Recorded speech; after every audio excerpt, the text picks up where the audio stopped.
right, hopefully you guys were able to get some of these. I'm going to go through them quickly. For A, 4 equals 2x minus 3. I'm going to add 3 to both sides. So I get 7 equals 2x. Divide both sides by 2. X should be 3.5. True. The next one, very similar. This time I'm going to add 3 to both sides. Let's see, 2x minus 3. If I add 3 to both sides, I get positive 1. Divide both sides by 2, I get x equals to 1/2. Okay. C is a quadratic, so I'm going to see if I can factor it, right? And it makes it a little bit easier that A is a 1, so I'm just looking for two numbers that add up to be -2 and multiply together to be -8. So how about -4 and +2? Do they add up to be -2? Yes. Do they multiply together to be -8? Yes. So what that means is when I factor it, I get u minus 4 times u minus plus 2 equals 0. To make it equal 0, each of these, or each time I make one of those terms 0, the whole thing is 0.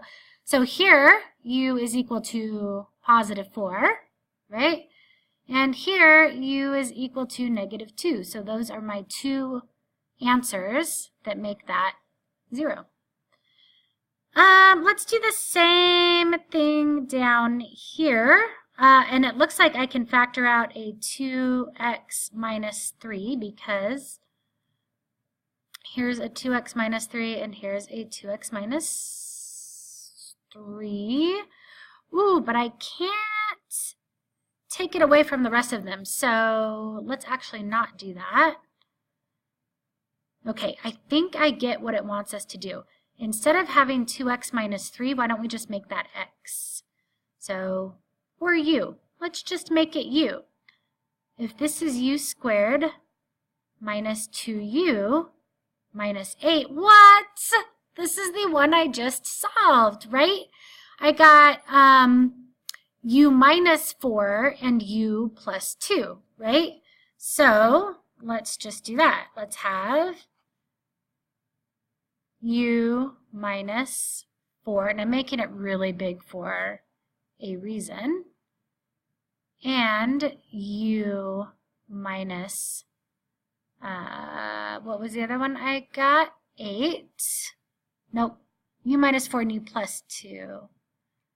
U plus 2. Check it, you guys. Check it out. I'm going to put the minus sign here, though. Now watch. Right now I have u minus 4 and u plus 2, but I'm going to delete the u. And instead of u, remember what I said was u was 2x minus 3. And here it was also 2x minus 3. So instead of u, I'm going to put that, and then I'm just going to simplify. This is 2x minus 7, and this is 2x. What happens here? -3 plus 2 minus 1 equals 0. So how do I make 2x minus 7 equal 0? Well, let's just solve. Add 7 to both sides. So 2x equals 7, x equals 3.5. Hey, you guys, this is like why it wanted us to think about this, right? So here, x equals 3.5 for this one, but also, let's call that x1. Also, x2 is going to be 2x minus 1 equals 0. Add 1 to both sides. 2x equals +1. Divide by 2, x equals 1/2 to make that 0. You guys, so this is so cool. So x2 equals 1/2, right? Both of those ways make that 0. So those are our two answers here. But did you see it says to think about how you're solving this, how it all worked together. It's pretty dope. So I will see you guys soon, and I'll try to do videos for the next homework. Thanks.